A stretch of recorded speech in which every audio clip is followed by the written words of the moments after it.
le départ, on va dire, de cette magnifique rencontre avec le colonel date de 1968.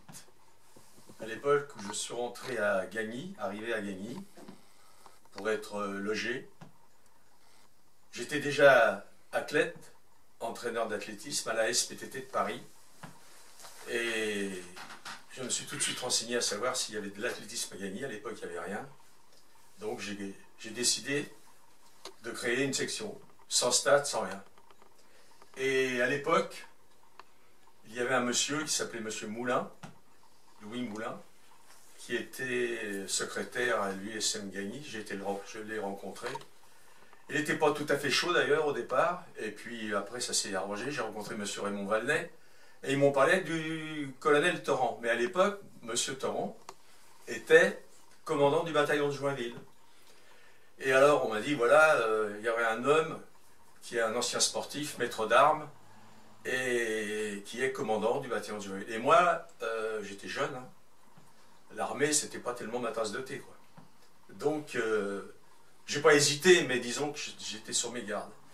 Et effectivement, j'ai rencontré un homme, au bout de 2 mois, nous avons fait connaissance, tout à fait exceptionnel, et ça m'a donné encore plus d'allant et d'envie de créer vraiment définitivement cette section. Voilà, je vais laisser la parole à M. Torrent. Alors, Léon Boin avait donc venu me chercher avec M. Moulin et m'ont proposé d'être président de la section d'athlétisme qui avait été créée par Léon Boin. Et naturellement, c'est avec plaisir que j'ai pris ce poste. Et pendant 2-3 ans, nous avons travaillé, lui s'occupant surtout des athlètes, car moi j'étais toujours parti à droite et à gauche. Je lui faisais confiance. Il n'a jamais essayé, si vous voulez, de pousser le président, qui est un président, je ne dis pas volage, mais j'avais une unité à gérer. Et quand j'ai quitté l'armée, je suis devenu secrétaire général du Tour de France. Exactement. Ce qui fait que, secrétaire général du Tour de France, j'étais toujours parti, par bons et par vous, pour reconnaître la France, mettre en place des étapes de cette magnifique épreuve cycliste. Et c'est Léon Boin qui assurait la responsabilité totale de la section d'athlétisme. Il le faisait alors qu'il était vice-président, moniteur-chef, il s'occupait de tout. Et ça a duré comme ça, comme un peu de temps. Et nous avons eu un jour un maire. Notre maire est parti, il a été battu, et c'est un nouveau qui est arrivé. Et ce nouveau qui est arrivé, politiquement, vous vous souvenez? Oui, mais ça c'est vieux, M. Torrent. Non, mais c'est comme ça que nous avons cassé la section d'athlétisme. Ah oui, mais faut... que vous avez... On est d'accord, mais il faudrait peut-être mieux raconter comment on a créé le stade quand même. Parce que le stade Jean Boin, s'il existe, c'est grâce à nous. Enfin, c'est ce que M. Raymond Valnet m'avait toujours dit. Oui, mais... avant... D'accord, là, vous avez raison. Parce que le stade d'athlétisme, c'est du temps que vous étiez vice-président de la section d'athlétisme, vous avez fait mettre en place le stade, vous avez fait mettre des douches, vous avez fait tout ce qu'il fallait pour que cette section devienne une section viable. Oui, mais rappelez-vous, parce que là, on discute à point fermé, c'est bien. Oui. Monsieur Raymond Valnet, un jour, m'a convoqué, il m'a demandé, il m'a dit, mais comment se fait-il que on n'entend pas beaucoup parler de la section d'athlétisme, la course, parce qu'à l'époque c'était pas une section d'athlétisme, c'était une section de course à pied, on va dire, on n'avait pas de stade. Et je lui ai dit, quand j'aurai un stade, peut-être vous entendrez mieux parler de la section d'athlétisme. Et un an plus tard, 1 an et demi plus tard, il m'a convoqué en conseil municipal pour que je puisse, j'avais mis en place les possibilités de faire un stade, rappelez-vous, et il m'a convoqué pour que je regarde les plans du stade avec Suzanne Catiard de la fédération. Et lorsque le stade a été construit, M. Torrent était bien entendu un président heureux, il m'a convoqué, il m'a dit voilà, tu vas avoir ton stade. D'ailleurs je l'ai écrit dans un de mes livres, là. Je lui ai dit non, c'est pas mon stade, c'est le stade de la commune, c'est le stade de l'ensemble des Gabiniens qui vont en profiter. Et là, M. Torrent est intervenu à ce moment-là. On a inauguré, rappelez-vous, ce magnifique stade qui est quand même, mais à l'époque il était un petit peu, il y avait des fuites d'eau un peu partout, quoi. C'était pas facile. Et on a lancé définitivement l'athlétisme et ça a très très bien fonctionné. Et maintenant, vous allez raconter comment on a quitté. C'est ce que vous vouliez dire. Oui, ce que je voulais dire, c'est qu'il y a eu un changement de maire. Le maire qui avait réalisé notre rêve, c'est-à-dire de mettre en place ce stade, a été battu. Et c'est un nouveau maire qui est arrivé. Et le nouveau maire, au cours d'une réunion qui a eu lieu d'ailleurs au stade, je m'en souviens, a dit, eh bien à partir de maintenant, le sport sera comme je le voudrais. Je m'excuse, c'était un homme qui, au point de vue politique, était très avancé. Et c'était la méthode, un peu la méthode russe. Et la manière dont il a parlé de sport, immédiatement, moi, je me suis levé et j'ai dit, je démissionne. Et j'ai démissionné. Et la section d'athlétisme a éclaté. On a démissionné. On a démissionné. Oui, l'érosion, on a démissionné. Mais nous ne sommes pas restés en chemin comme ça, à ne rien faire. Léon, qui est un homme passionné de sport, a créé quelque chose de nouveau. C'était le moment de la vérité. Il a créé la francophonie. Association sportive culturelle. C'est comme ça qu'est née la section sportive de la francophonie de Gagny. Nous n'avons pas été beaucoup aidés au démarrage, c'est vrai. On était seuls. Mais on a fait des réalisations nationales, internationales. On a fait des marathons à Gagny. On n'avait jamais vu ça. Non, mais le but, c'était aussi de pouvoir, on va dire, donner la possibilité aux jeunes athlètes qu'on pensait avoir, de leur donner en même temps une éducation sportive, mais en même temps une culture. Et comme nous sommes dans une région où nous avons énormément de gens de l'extérieur, c'est-à-dire des gens d'Afrique du Nord, des gens d'Afrique tout simplement, et même d'autres pays francophones, exact. On a donc voulu, de par le sport, de par la course à pied, développer la langue française. C'est-à-dire donner la possibilité à nos adhérents de pouvoir mieux connaître la langue française. Ça a été le but. Donc, c'est pour ça qu'on a intitulé notre club, notre association sportive culturelle francophone. Et ça a été le point de départ évidemment des organisations francophones, notamment le marathon de la francophonie, ce qui a été extraordinaire. Il y avait un engouement pendant 3 ans avec le conseil général qui nous ont bien aidés, la ville de Gagny bien sûr. Mais il n'y a pas eu que le marathon de la francophonie. Avant, il y avait quand même les foulées gabiniennes qu'on a créées. Il y avait le cross de Gagny, cross international de Gagny. Il y avait une animation dans Gagny de course à pied qui malheureusement, il n'y a plus aujourd'hui. Il faut dire les choses comme elles sont. Et c'est dommage. Donc, partant de là, le colonel, mon ami d'ailleurs, avait un aura à l'extérieur et il a apporté un soutien non seulement, je dirais, logistique, rappelez-vous, Oui, bien sûr. mais aussi au niveau des lots, au niveau des cadeaux, parce que moi de ce côté-là, j'étais pas très... Tour de France, ça m'était plus facile d'obtenir des choses. Allez-y, allez-y. Et j'ai fait bénéficier, il faut bien le dire, la section à Gagny, de mes possibilités. Comme secrétaire général du Tour de France, je pouvais non seulement apporter des cadeaux, mais également du personnel. Et les CRS. On créait un bureau spécial, ce qui fait qu'à chaque course, immédiatement après, les gens avaient des résultats. Vous vous souvenez, c'était ça. Et avec une rodéo, vous savez, les anciennes rodéos, sur place. L'important, c'était que Léon a raison en disant qu'il y avait le sport, mais il y avait également la culture. Et ce qui fait que petit à petit, Léon a transformé ce qui existait en grand voyageur. C'est-à-dire nous avons sillonné le monde pour nous faire connaître, mais également nous de connaître.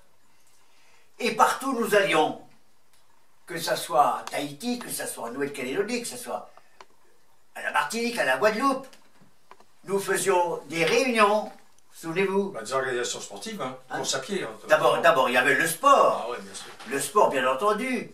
Mais en plus du sport, il y avait des réunions, on se contactait, on se voyait, faisait du théâtre, vous souvenez-vous? Ouais. C'était formidable. Il y avait, si vous voulez, ce qui manque actuellement peut-être, cette rencontre entre des gens complètement différents les uns des autres, mais avec beaucoup d'estime, souvenez-vous. Partout où on est passé, partout où nous sommes passés, je pense que nous avons laissé un bon souvenir. Je crois. Oui, et puis en plus, il y avait aussi ce côté un peu enfantin des jeunes qui au début se demandaient ce que nous, tous les deux, on était vraiment. Quoi, parce que, oui. alors moi, on avait une organisation qui était au niveau le dimanche matin. Par exemple, souvent, M. Thorin, il était libre le dimanche matin.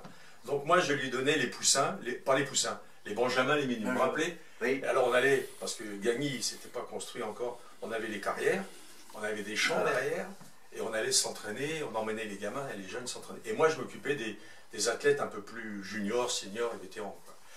Mais ça nous a conduit, finalement, sur le plan de la culture. Et moi, jamais j'aurais cru, combien de fois on en a parlé tous les deux, arriver à cela. C'est-à-dire que, bon, au départ, j'ai créé la revue Courir, une revue française, la première revue française de course à pied, toujours, comme dit M. Thorin, avec de la passion. Et là, des journalistes comme Raymond Pointu, Guy Jouvenel, Alain Lusenfischer sont venus me rejoindre. On a créé une revue qui a marché pendant des années et des années. Et puis, un jour, j'ai dit à M. Thoran, bon, la revue Courir, c'est bien, elle va sûrement, on était bénévoles, hein, donc elle va sûrement s'arrêter un jour ou l'autre, mais maintenant qu'on a créé la francophonie, je vais faire une revue francophone.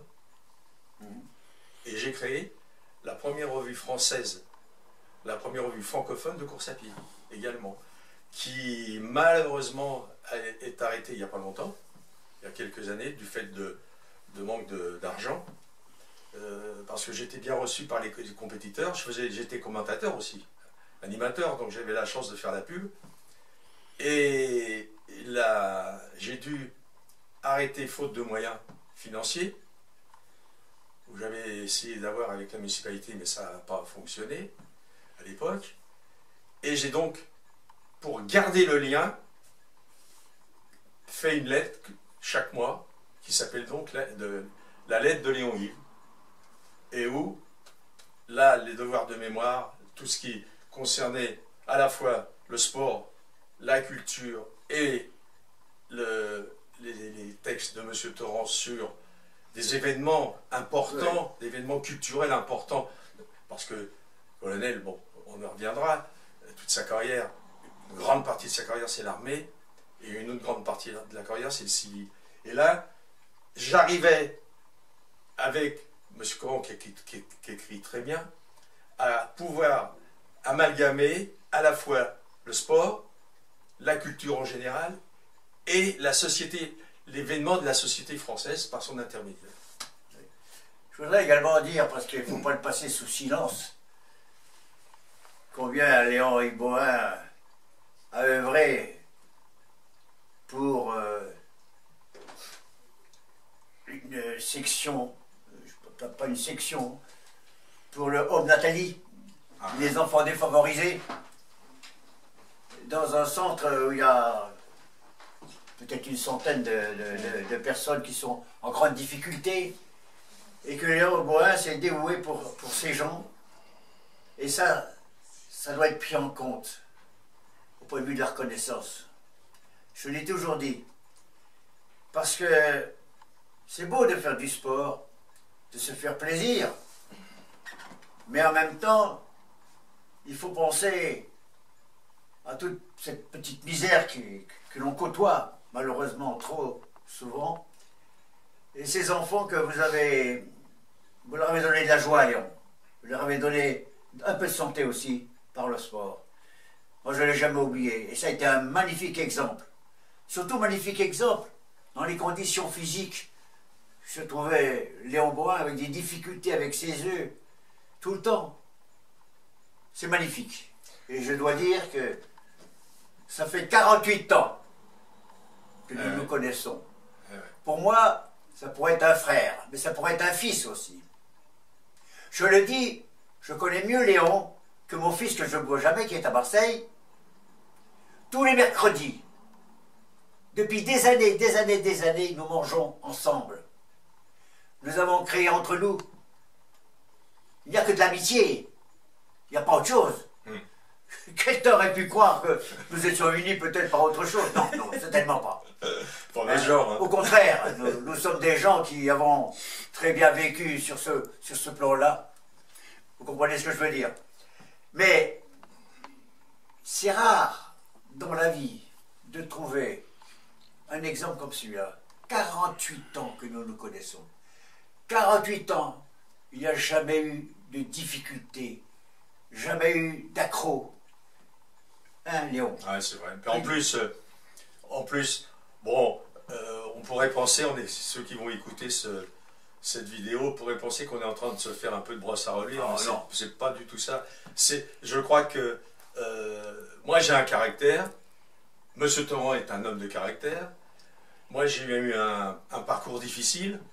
Très difficile. Et qui continue malheureusement parce que j'ai perdu la vue. Et je continue quand même à essayer de m'accrocher, de continuer avec mes jeunes et mes moins jeunes. Mais ce qu'il faut dire, moi j'ai eu de la chance parce que j'étais un révolté quand j'étais jeune. Bon, c'est normal avec le parcours que j'ai eu. Le sport, ça m'a calmé un peu. J'ai rencontré des gens merveilleux. Et le jour où j'ai rencontré le colonel, le commandant à l'époque, il y a eu un déclic. On a été manger un jour ensemble. Et il m'a invité aux messes à Saint-Augustin. Je lui ai dit que mon père était légionnaire. Et curieusement, ça a tout changé. Le jour où il a... Parce que les hommes de la Légion, c'est comme ça, ils sont fidèles, ils ont une... Et moi, dans ma tête, à l'époque, parce que quand j'y repense, je me suis dit, cet homme, je vais faire un parcours avec lui, c'est pas possible autrement. Vous voyez comme c'est bizarre. C'est comme quand vous rencontrez... Alors, je vais... Attention à ce que je vais dire, hein. Mais c'est quand vous rencontrez une femme que d'un seul coup vous avez un déclic. Un déclic, même si sans que rien qui se passe. Vous avez un déclic et ça devient une amie, j'en ai, oui. Hein, définitive, une amie. Et là, ça a été pareil. Et à chaque fois que j'ai eu besoin dans une organisation, j'ai dit, Monsieur Torrent, est-ce que vous pouvez vous occuper de ça? Moi, j'étais tranquille. Vous voyez? Parce qu'on a dit Léon Bohin, d'accord, mais il avait une... J'étais sûr, avec l'homme de l'armée, le caractère, et ça m'a servi, moi, parce que je me suis dit, attends, c'est comme ça qu'il faut être. Moi, j'ai pas toujours bon caractère, quand on veut que les choses arrivent, se fassent, il faut quelquefois être un peu ferme, alors qu'avec des gens, des bénévoles, gentils, et des fois, vous ne pouvez pas compter sur eux. Parce que la veille, ils ne sont pas là. La veille ou le jour de la course, ils ne sont pas là. Alors qu'avec M. Torrent, j'étais sûr de ça. Alors, on se partageait les tâches. Et ça a été... Je me souviens du marathon, le deuxième marathon de la francophonie, où le maire de... je vais y arriver. Du Rincy nous a laissé tomber. M. Torrent a fait venir comment on appelle ça, une brigade de CRS. Parce qu'on passait sur la 34 à l'époque. C'était pris contact avec le ministère de l'Intérieur. Jamais j'aurais pu faire, moi, jamais j'aurais obtenu ça, jamais. Donc si vous voulez, deux hommes, c'est vrai qu'il pourrait être mon père, mais pour moi c'est mon père spirituel, parce que...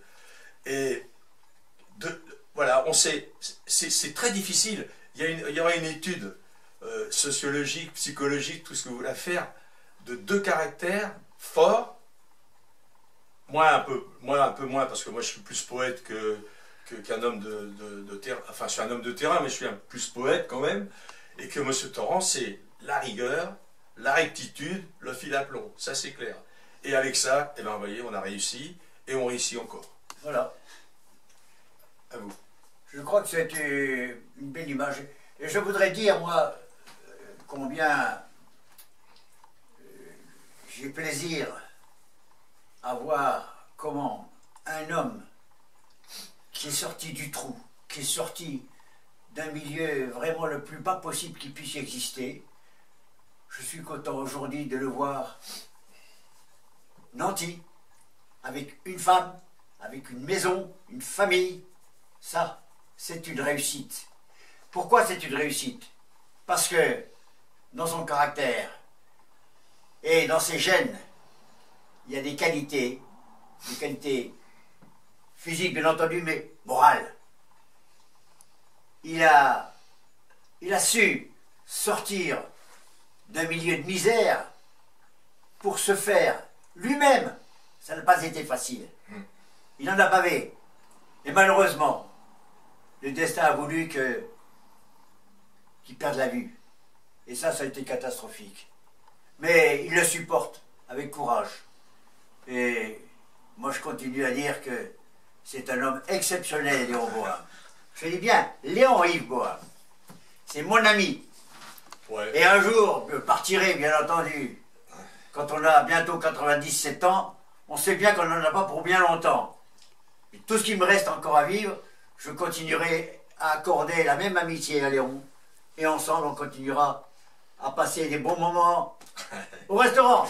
Mais ce que je voulais dire, c'est vrai, mais je voudrais en profiter pour faire un petit coucou à ceux qui vont écouter ça. Je crois que on fait rien tout seul. Dans la vie, on fait rien tout seul. C'est vrai, si j'avais aujourd'hui je ne vois plus, mais si j'avais pas des amis, quelques amis, j'en ai pas des kilos, mais quelques amis qui sont fidèles, qui m'aident. Il y a le colonel bien entendu, mais ça c'est à vie. Mais des gens qui me rendent un petit peu ce que j'ai donné. Aujourd'hui, bah, je serais perdu quand même, il faut dire les choses. Je n'existerai plus comme j'existe encore actuellement. Donc moi je ne retire rien en ce qui me concerne, je ne me porte pas au nu, mais je sais que c'est grâce aussi aux autres. Alors je les pousse un peu, c'est vrai, maintenant je fais plus que parler que d'agir, puisque je suis handicapé, et les gens me font confiance. Donc, alors on discute, mais me faisant confiance, eh bien, moi ça me permet de continuer d'avancer, et eux, ça leur donne encore un petit peu de...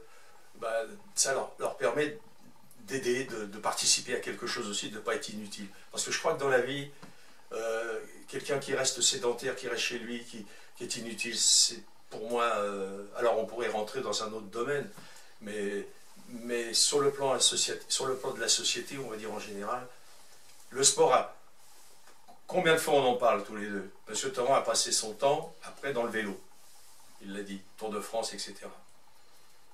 Avec tout ce qu'on peut dire sur le sport. Le sport, tel que moi je l'ai connu, puisque j'ai quand même fait plus de sport que Monsieur Torrent, automatiquement, puisque moi je n'ai pas fait d'armée en plus. Donc le sport tel que je l'ai connu à l'époque, ça n'a rien à voir avec aujourd'hui. Un gamin aujourd'hui, M. Torrent vient de parler de 30 secondes de ma jeunesse, qui rencontre ce que j'ai rencontré il y a 70 ans, il ne s'en sort pas. Aujourd'hui, il ne s'en sort pas.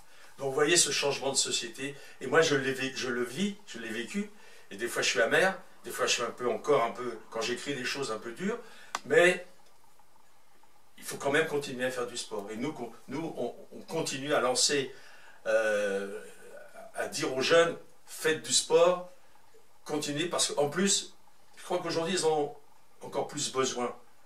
Parce qu'il y a tout ce qui tourne autour. Internet, les jeux vidéo, tout est fait pour les gens. Pour les garder chez eux. Ils restent jusqu'à 2h, 3h. Il y a des jeunes qui restent jusqu'à 2h, 3h du matin derrière. Donc, quand ils sont sur le stade, et c'est d'ailleurs ce que j'aurais bien voulu dire encore cette année à la section d'athlétisme, à l'Assemblée Générale, malheureusement je ne pourrais pas y aller, et j'aurais encore voulu leur passer ce petit message, pas de moralité, mais de message, ce que À moi, on m'a dit un jour, j'avais 14 ans, j'étais placé, non, plus jeune que ça, j'étais à la DAS. On m'a dit, il faut que tu fasses du sport, mon gars. T'es fait pour ça, parce que j'étais un peu dur. Il faut que tu fasses du sport. Et ben, sans le savoir, je suis devenu. Et je dis aux jeunes aujourd'hui, faites-le, parce que pendant que vous êtes sur le stade, vous rencontrez des amis, des copains, vous faites une assise pour la vie. Même si vous quittez un jour le club, c'est normal. Mais pendant ce temps-là, vous ne passez pas des heures et des heures devant l'Internet. Vous cultivez à la fois sur le... Et que vous rentrez, vous passiez 1 heure ou 2, c'est normal, ça fait partie aujourd'hui de la société, mais à des heures et des heures. Et vous avez cette chance, avec vos entraîneurs, avec votre président, vos entraîneurs, vous avez cette chance de pouvoir vous séparer de ça. Continuez. Vous voyez, c'est ça encore j'aurais voulu leur dire encore cette année. Je leur ferai un petit mot. Mais... on arrête Léon parce que c'est bloqué maintenant. C'est le chef. C'est bien. Vous faites une conclusion?